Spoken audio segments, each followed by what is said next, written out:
So we're back with the Assassin's Creed McFarlane Toys figures here. So we got both of these figures. I'm not going to go over the box too much just because they are very similar. But this time you just have the different picture. Got Blackbeard over here, as well as Connor over here. And then it says what they have. So for this one you do get a Initiates unlockable. And then for this one you get, I want to say Blackbeard ship. You do get your Blackbeard sails. So those are the difference there. Same thing, you got the window box, says McFarlane Toys on the side, 8+, and then on the back it just has more of the figures revealed. So we'll finish with that, and then we'll go ahead and set Blackbeard aside, and we'll go ahead and get into the Connor figure first. So we'll go ahead and crack this open and we'll be right back. So here's the Connor figure. We do get most of the things we had with the other Connor figure, differences being he's just in this different outfit. This is the Connor from the Tyranny of George Washington, so it's more of a Native American look. And you have like a bear pelt, wolf kind of headdress here, as well as the eagle feathers to kind of show all of his powers that he does have in the add-on content. The headdress does not come off. If you try to take it off, it just moves with the head. Even if you try to like look at the bottom and try to see if like there's hair down there, it's just like a bald kind of head. So it would have been nice to have been able to take that off, just because I know he ends up having like the slicked back hair, but that's alright. The articulation on this figure is much like the other one. You do get a 360 degree at the elbow. The elbow actually has this like inverse bend, as well as the normal 90 bend. You do get a 360 degree for the right arm on the wrist.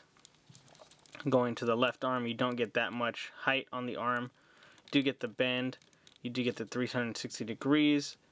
As well as on the wrist, you only get like a front and back. You don't get much of a twist just because it is hindered by the bracer. Going down to the legs, you do get an almost 90 degree over there. These are much similar to the regular Connor, just the color is different.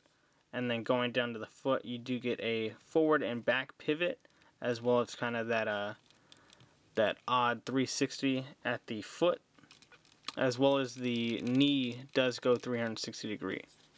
So that's nice.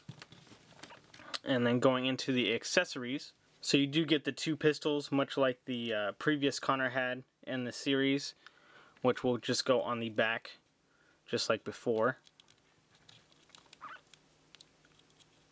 And you just slide those back in there.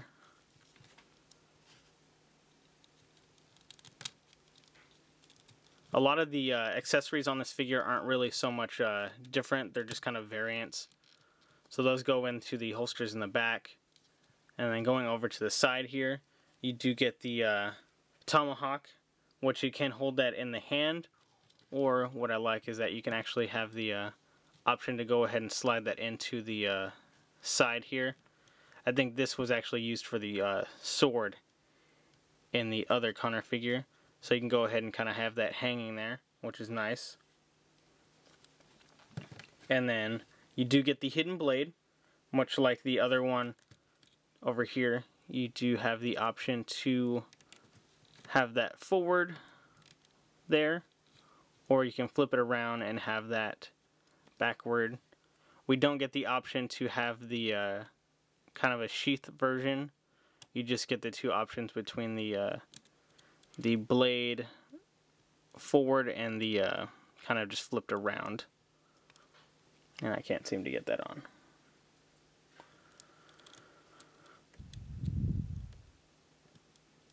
Or flip that around. Okay. And then going back to the bracer is different. Normally you would get the one that's just the A, but on this one you get more of a Native American print. Put the arm down there. And then we also do get the bow, which does just kind of flip over him. Just have that kind of move around him there. And it will stick on the back. Of course we still get the elastic, which is nice because then you can go ahead and put that on his back there. So that's very cool. So that is the Assassin's Creed McFarlane Toys Connor Kenway from the Tyranny of George Washington. Like I've said, I don't want to say the actual name of the character just because I will end up butchering the name. I'll go ahead and put it in the description, as well as I'll have the case there. So let's move on to Blackbeard. So we'll be back.